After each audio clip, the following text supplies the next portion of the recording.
Walters is open late and a great spot to watch the final rounds of the NBA and Stanley Cup playoffs.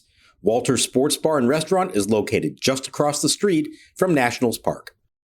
Warning, the following ZipRecruiter radio spot you are about to hear is going to be filled with F-words. When you're hiring, we at ZipRecruiter know you can feel frustrated, forlorn even, like your efforts are futile, and you can spend a fortune trying to find fabulous people, only to get flooded with candidates who are just fine.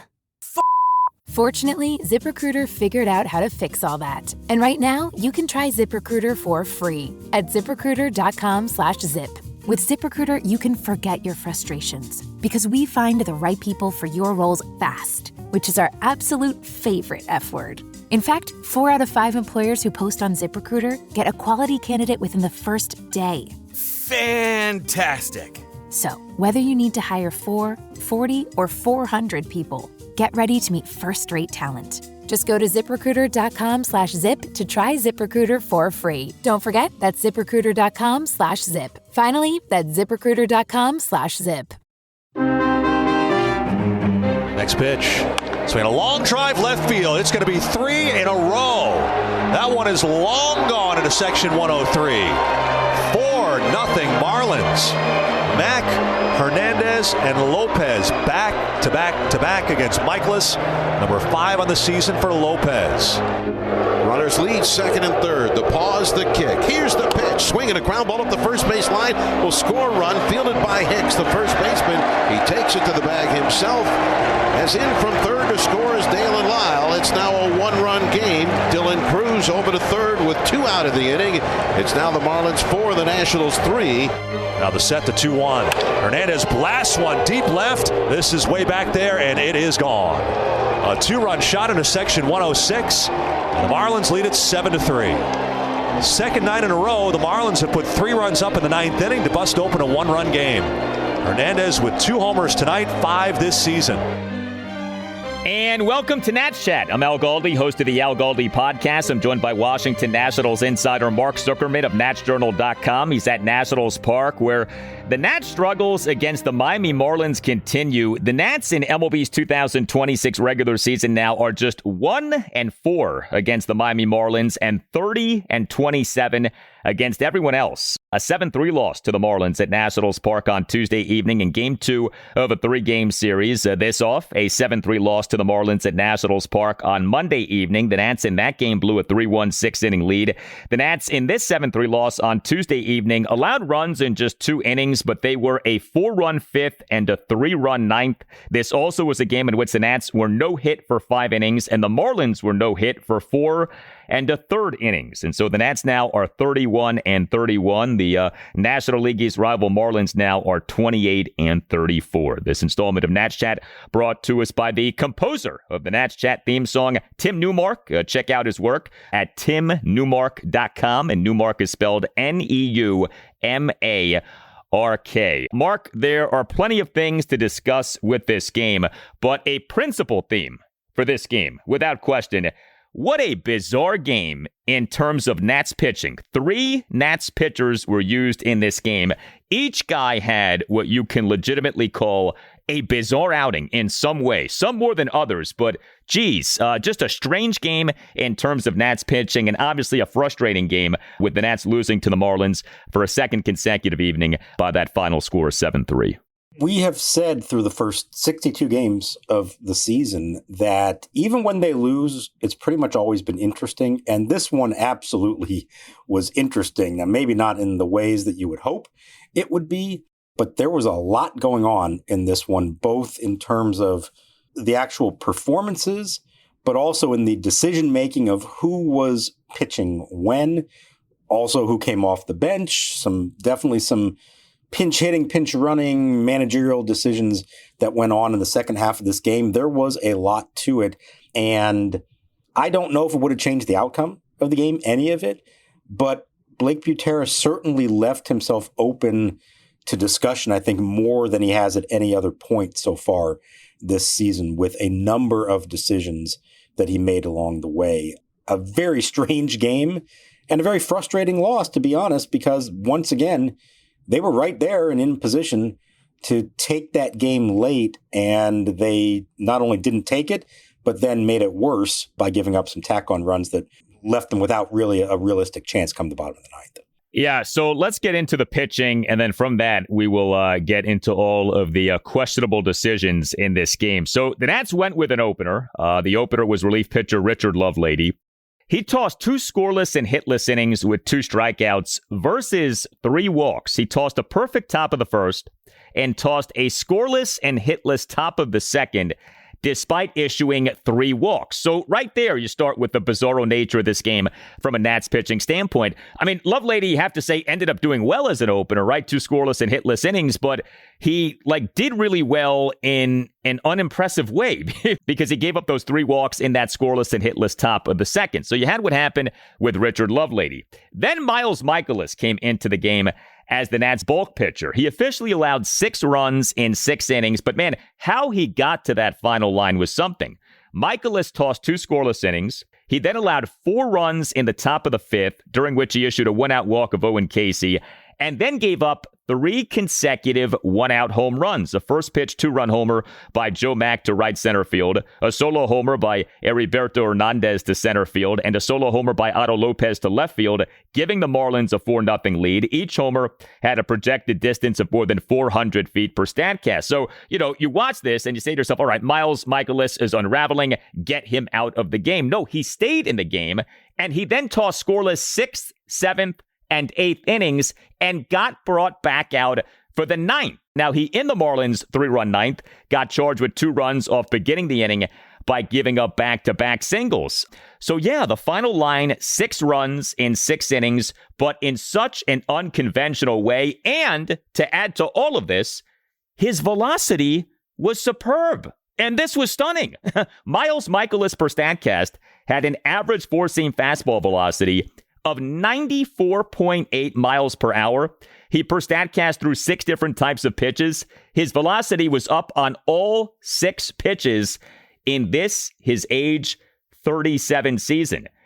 If there's such a thing of pitching relatively well in allowing 6 runs in 6 innings, I actually think you could argue that happened with Miles Mikolas in this game.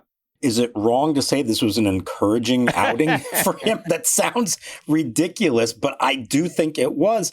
He threw a pitch 97 miles an hour to strike out Kyle Stowers in the top of the 3rd. That's the hardest pitch he had thrown in 4 years. Here it comes, swing and a miss. Came back with a fastball registering at 97 miles an hour. Hardest pitch he's thrown, and that ends the inning with a strikeout of Stowers. And he sustained that kind of thing throughout. This was such a bizarre outing. He was feeling as good as he has in a long time. He was locating, especially down in the zone. And then he gets to that 5th inning. And it's interesting in talking to him and also talking to Drew Millas, who was catching him at that time, that perhaps he was feeling so good and throwing the ball so hard that they got away from the game plan a little bit. I've been working with Simon and the other pitching coaches on, some mechanical stuffs, and I've been feeling some stuff during my catch play and my bullpens. He's all been about staying down at the knees and below. That's the way that he's going to get guys out. He does not have the stuff to go up in the zone at all. And I think they got a little greedy and thought, hey, he's throwing the ball hard. Let's try to creep up a little bit. And he ends up giving up 3 homers in rapid succession on pitches that were thigh high, essentially, not where he wants to be, even at 97. And he realizes this in the moment. And there's also some mechanical things, but he was able to make the adjustment and then pitch lights out the rest of the way, certainly through the 8th inning. I think it was 10 of 11 batters he retired after that to get him through the 8th. So if he could take anything out of this one and say, okay, my mechanics are good, my velocity is good, I was having some real success, I've just got to focus everything now on keeping the ball at the knees or below, and maybe he can be successful with that.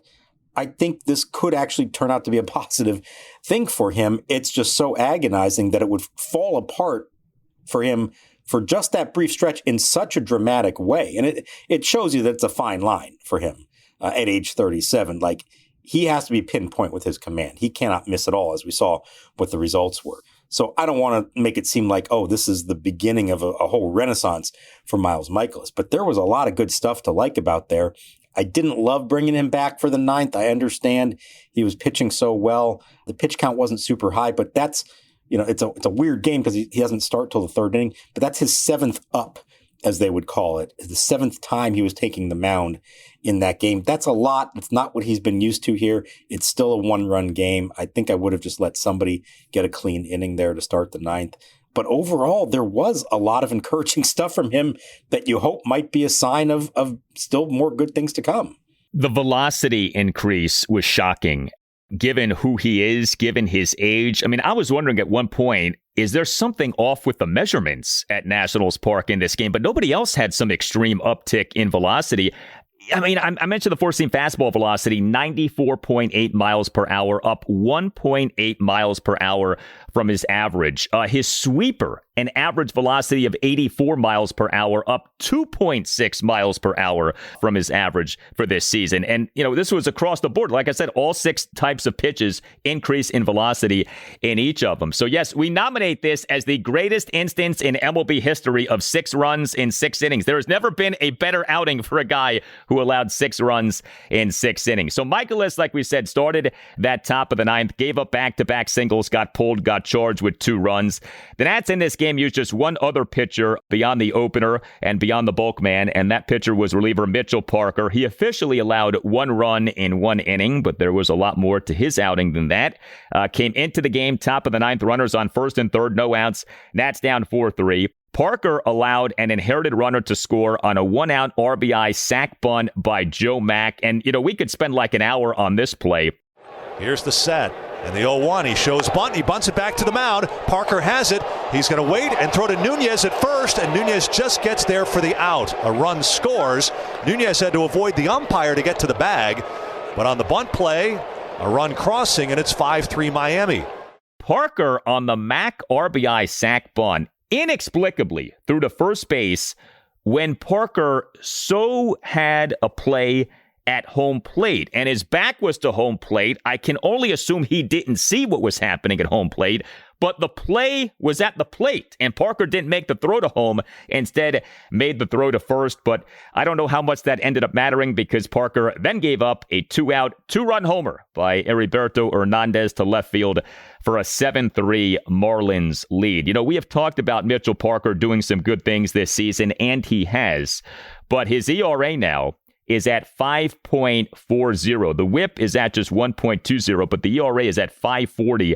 And a big reason why is the home run. He has allowed 7 home runs over 30 innings. But yeah, Mitchell Parker, a bizarro appearance for him.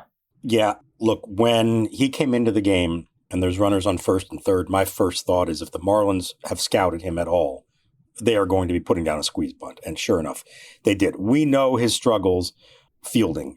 And I can only imagine in his mind that's a panic moment. And, just getting out. I don't want to screw this all up. Just getting out. The problem was he looks to throw to first and there's nobody there. He had to wait. He almost threw the ball to nobody and it would have gone down the right field line. He had to wait for Nasim Nunez to get there to make the throw. That, though, to me is a situation where you try for the play at the plate. Even if you're late, even if you don't get it, that's the whole game. It's the 9th inning. It's a 1-run game. You have to take that chance and sell out for the play at the plate in hopes of getting him. I think what we've seen here with Mitchell Parker is, and I don't have the full breakdown of this, but just anecdotally, it feels like this is true.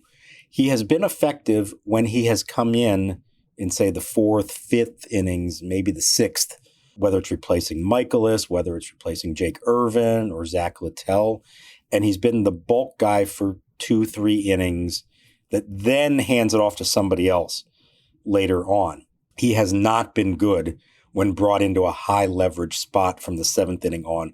And we've seen this happen several times now over the last month or so. And this felt like another one of these instances where if you asked me at the start of the game, what's the pitching plan going to be? How is this likely to go? And I would have said, Richard Lovelady is opening. Miles Mikolas takes over for him. And at some point, Mitchell Parker is going to take over for him. And that's just going to be the plan no matter what. And once again, I think you had a game situation. You got all that out of Mikolas that worked out. Parker had warmed up maybe 3 different times along the way, at least twice. You get to the 9th, it's now still a close 1-run game. Just give me a regular 1-inning reliever on the mound to start the 9th inning. Blake Butera gave a detailed explanation and essentially is saying it's about the handedness. Once a couple guys got on, the left-handers coming up, want to go to Mitch there. The Marlins are very left-handed heavy. There were a couple of righties due up to start the inning, so he uses Mikolas and then goes to Parker to face the lefties. And I get all that, but in a high leverage spot in a close game, you're trying to keep that as a 1-run deficit and give your team a chance to come back in the bottom of the 9th. Give me an Orlando Ribalta or somebody else who has been there, done that before. I don't care lefty or righty in that situation. I want a somewhat experienced late inning reliever taking the ball there. I think we've seen enough of Mitchell Parker to know he just neither has the experience nor the success pitching in those kind of situations. And if Mikolas had not been as good as he was, and I say good in quotation marks because, again, we recognize 6 runs in 6 innings, but had he not been as good as he was, then maybe Parker at least starts the 9th with a clean slate instead of coming into the game with a couple of runners on base. So it's almost like Mikolas was too good for the Nats' own good. And again, we're saying good in quotation marks, people, because Mikolas allowed 6 runs in 6 innings. Mitchell Parker, by the way, is the anti-Richard Lovelady. We've talked about Richard Lovelady having this very high whip and very low ERA. Parker is the inverse of that. Very low whip, very high ERA. Like I said, 120 whip, 540 ERA. Lovelady now a 177 whip, but a 2.89 ERA. Odd game when it came to Nats pitching. Al Galdi here to tell you about Window Nation's Buy 4, Get 4 free sale. But before that, the Window Nation look into the future. 46 stolen base of the season for the Wings. This ball's well hit to right field. Rincones Jr. turns and watches it go.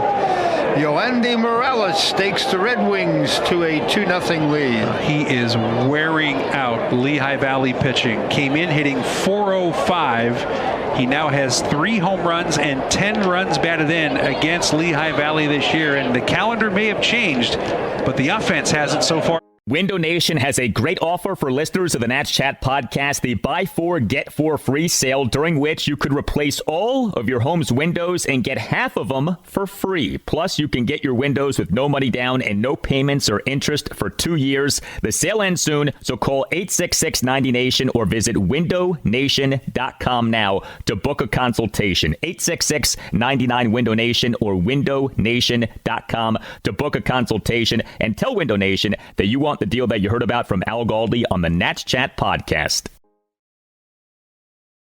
Up in right center for Wood. Gusto coming set, kicks, delivers, swing, and a fly ball left center field. Moving over, Stowers to his left, has a play, makes the catch. Millas tagging, heading for third. The throw there, going to be close, and he's in there safely with a head-first slide. And Millas got hit in the face, sliding into the body of Jimenez. And he's making sure he's not bleeding. Yeah. His nose. The Nats offense in this 7-3 loss to the Marlins at Nationals Park on Tuesday evening. Not good. Just 3 runs, just 7 hits, which were a triple and 6 singles, just 1 walk, just 1 for 9 with runners in scoring position, 11 strikeouts. Now, before we go further with this, we did have a Nats position player leave this game due to, I don't want to say injury, but something that happened that caused him to bleed. So, that's maybe an injury, but at the very least, some sort of ailment here. Got hurt. Drew Millas was the Nats starting catcher, number 8 batter, 1 for 2 with a single. Left the game in the Nats 1-run 6 off a headfirst slide into third base, causing what the Nats called a lip laceration. He emerged from the slide with blood coming from just outside or even inside his mouth. And what was interesting is if you watch the replay, so his helmet comes flying off as he's sliding, and it actually looked like the helmet is what cut him as opposed to him crashing into the Marlins third baseman or crashing into the bag. I guess we can't say that with certainty, but it looked like the helmet actually caused the laceration. But what do we know about how Drew Millas is doing? So to clarify this, I think, and Millas wasn't entirely sure because it's a whole, whirlwind that's going on in that moment, but I'm pretty sure he bumped his head into Leo Jimenez's knee, and there was a bump on Millas' forehead as well post-game. I don't know. I kind of just slid and then felt some pain in my face and kind of looked down at my hands and saw some blood. And then the helmet flying off, bouncing back into him, cut his lip, and he had 3 stitches in his lip as a result of that. So that's a double whammy for him. Now, he seemed to be okay. He was in pretty good spirits about it. The sense would be that he would be okay if they needed him tomorrow. I would imagine that Keibert Ruiz will start the game and then Millas would just be available. But I don't think, at least didn't seem like they were feeling the need to have to bring up another catcher from Rochester, which would be a pretty quick turnaround for a 1:00 game on Wednesday. So it looks like he's going to be all right in that regard, but kind of a scary play, certainly. And like I said, he got bumped in the head and got the cut on the lip as well. So really not ideal situation. And as a catcher, you expect to get beat up some. It's going to happen a lot, but that's not the way you normally expect it to be, sliding head first into third base. No, and we'll see what comes of this. But as we have discussed, the Nats so far this season have had exceptional injury luck in terms of position players. Not a single Nats position player has been on an injured list so far in this regular season. That is stunning. And that has continued to be the case, has been so good. You can always email us, natschatpodcast@gmail.com. We got this email a week or so ago from our friend Benjamin Maybaum. Writes Benjamin, "Hi, Mark and Al. I've been following the Nationals quite closely this year, and I've noticed that a lot of the Nats players lose their helmets as the players run the bases, seemingly more so than players on other teams. I'm wondering, is this an equipment issue throughout the entire organization? Do Nats players just happen to all have small heads? Crucially, I am worried about this issue, thinking that it might slow the Nats down on the base pass if the players are constantly worried about the helmets falling off. Am I making a big deal out of nothing here? I'm a big fan of the podcast. I listen to it on my commute to work every day." Well, thank you very much for that, Ben. I don't think Ben is wrong. I think we have noticed this, that helmets come flying off Nats players' heads when running the bases. I've had this thought several times over the last few years, and the part that probably bothers me the most, it's not even the fact that the helmet falls off, but that several guys, and I've seen this from James Wood, I've seen this from C.J. Abrams, I think Dalen Lyle as well, the moment they feel the helmet going, they put their hand up, try to correct it and fix it. And I don't know if that makes any difference at all, but if you're trying to beat out a ground ball or make it first to third or whatever it might be, anything that might slow you down in the least, don't do it. If the helmet's going to fly off, let it fly off and just go for broke at that point. Now, ideally, the helmet stays on, and maybe that's an issue of the size of it or the fit, whatever that might be. You know, different guys have different kinds of hair, and that can, lead to different ways that the helmet might, stick to it or fall off. But it definitely is something that has happened a decent amount. Now, maybe we pick up on it more just because we watch this team every day, and so if you watched every game of another team, maybe you see similar things. I can't speak to that. But it's definitely something I have thought about for several years now, and I don't know if there is a good answer for how to correct that. My only thing would just be, if it is going to happen, let it fly. Don't try to fix it mid-stride, because if that's slowing you down, you're just costing yourself. I think that absolutely slows you down. I mean, if you are running as fast as you can, anything that you do that is not for the purpose of continuing to run is going to slow you down. So, and I remember too, when James Wood first came up to the majors, we had a conversation about this because Wood initially in his time at the major league level, especially had a hard time with his helmet flying off. And I remember, I think I said to you, like, they need to get him a helmet that fits. It almost looked like they couldn't find a helmet that fit him. And yeah, the helmet falling off ended up being an issue in this game on Tuesday evening. So we talked about this being a frustrating game. We in this game had Luis Garcia Jr. He is the Nats starting first baseman and number 2 batter, 1 for 4 with a triple and an RBI fielder's choice grounder. Bottom of the 8th, a 1-out first pitch triple to the right field corner with the ball bounced away from the Marlins right fielder Owen Casey. But the Nats failed to score a run in the inning as the triple was followed by a Curtis Mead flyout and a C.J. Abrams swinging strikeout. Also in this game with the Nats offense was what went down in what ended up being a 2-run 7th for the Nats. Blake Butera, very interestingly, pinch hit for Jacob Young. Pinch hit for Young with Jose Tena. This happened with a runner on third base and 2 outs. Tena struck out swinging on 4 pitches. The score was Marlins 4, Nats 3.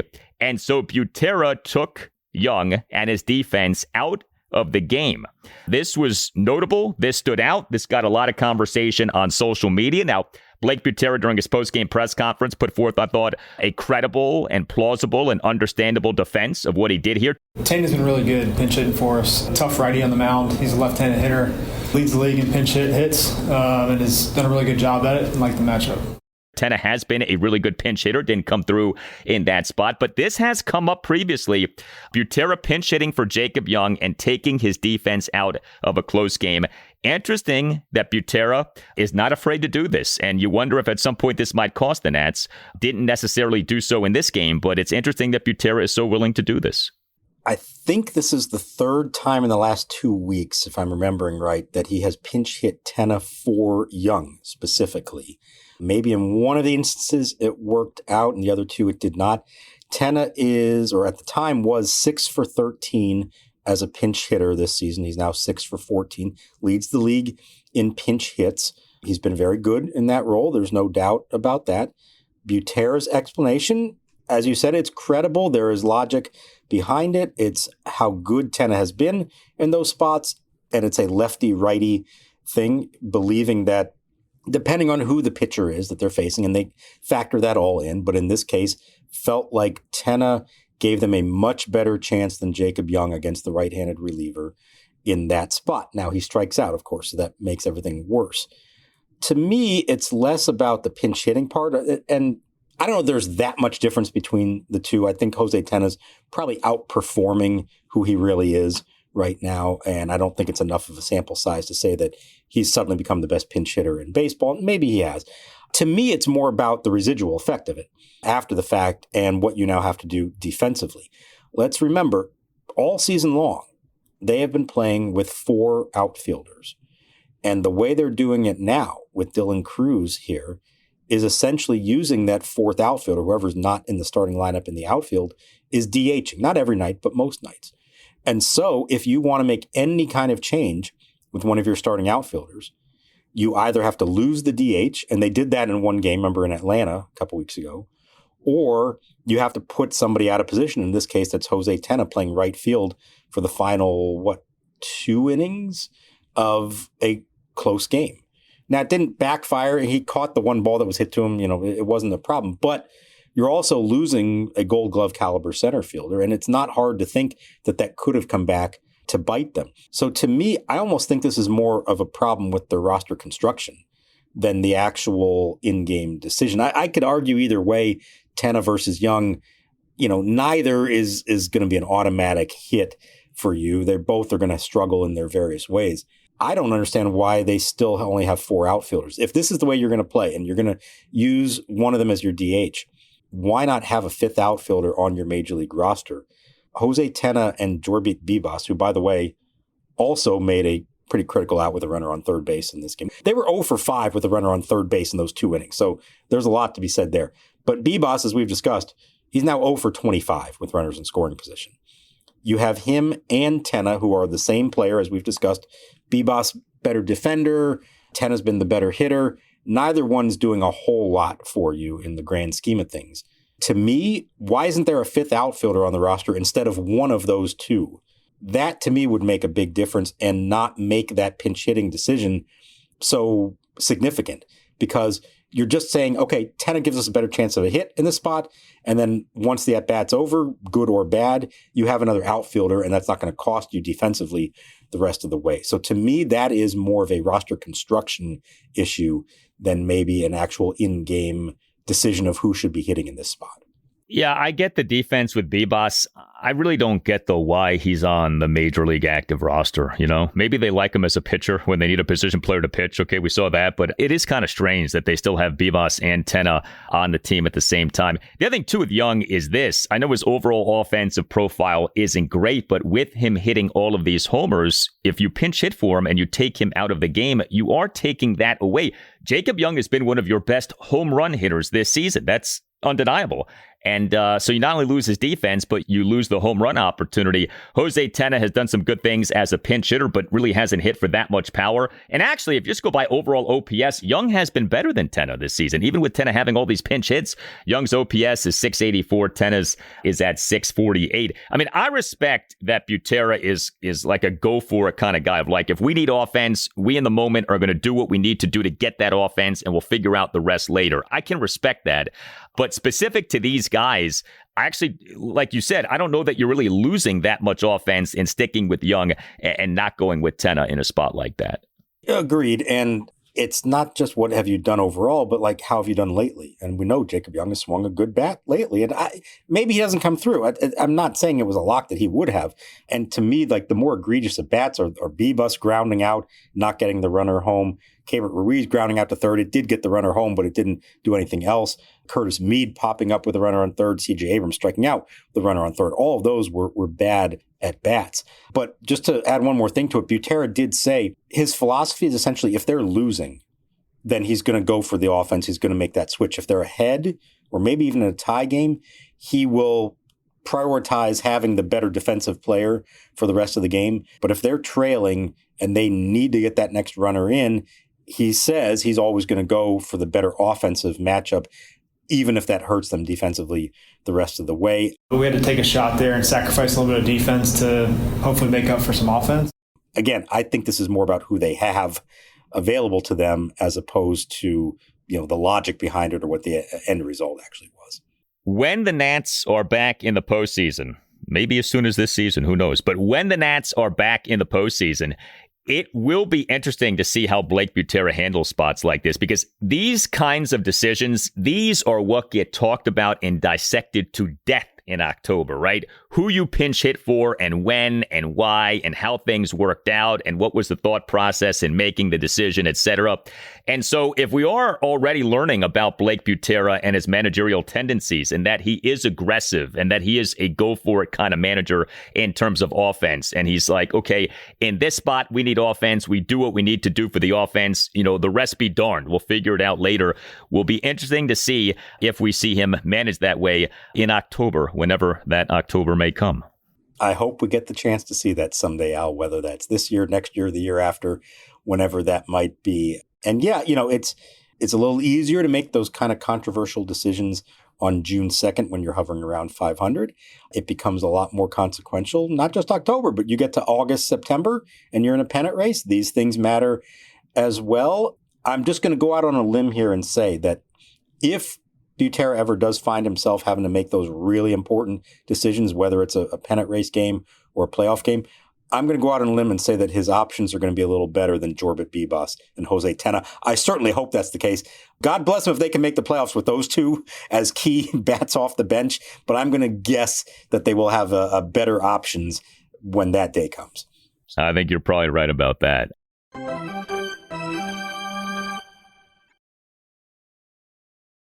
Fauché to the belt. He deals. Swing and a miss, struck him out, and this one belongs to the Marlins. The Marlins win 7-3 for the second night in a row. They've clinched the series. They continue their hex over the Nationals. They've won 4 of 5 meetings, including the last 4. And the Nationals will need a win tomorrow to avert a sweep. Game 3 for the Nats against the Marlins at Nationals Park. Wednesday afternoon at 1:05, the Nats have listed Andrew Alvarez as their probable starting pitcher for the game. And can the Nats not get swept here by the Marlins? This would be rough. Of all of the good for the Nats here lately, and we're certainly not going to lose sight of that, a 3-game sweep at the hands of the lowly Marlins at Nationals Park would not be good. Nats back at 500 at 31-31, but the home record now is 12-19 versus 19-12 on the road. Andrew Alvarez, the onus is on you to be the stopper come Wednesday afternoon.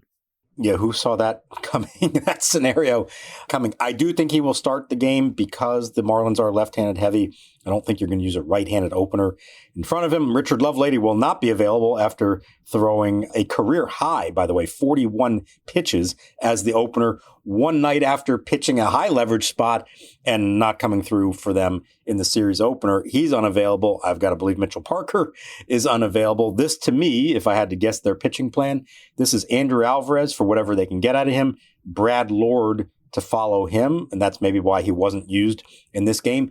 And then you should have all your best real relievers for late in that game on Wednesday with a day off Thursday. There's nothing stopping him from using Lord, Ribalta, Beater, you name it. He should be able to manage that game as you would want in a more, let's call it, conventional manner than he did on Tuesday night, which was a most unconventional manner, the way they managed that game. Yeah, we on Tuesday evening had one of the worst instances of 2 scoreless and hitless innings that you'll ever see with what Richard Lovelady did with his 3 walks, and one of the best instances of 6 runs in 6 innings that you'll ever see with what Miles Mikolas did. Make sense of that. This installment of Nats Chat brought to us by our good friend, the composer of the Nats Chat theme song, the great Tim Newmark. Check out his work by visiting his website, timnewmark.com. That's NEUMARK. All Nationals radio highlights on Nats Chat are courtesy of 106.7 The Fan. For Mark Zuckerman, I'm Al Galdi. We thank you for listening. We'll talk to you next time on the Nats Chat podcast. First pitch swung on and line to right. Coming on is Cruz into a dive, and he makes the catch to rob Xavier Edwards of a hit leading off the inning. Edwards touching first base and looking out at Cruz in right field, who came straight in on a sinking line drive, diving toward the infield, and makes the catch and holds on.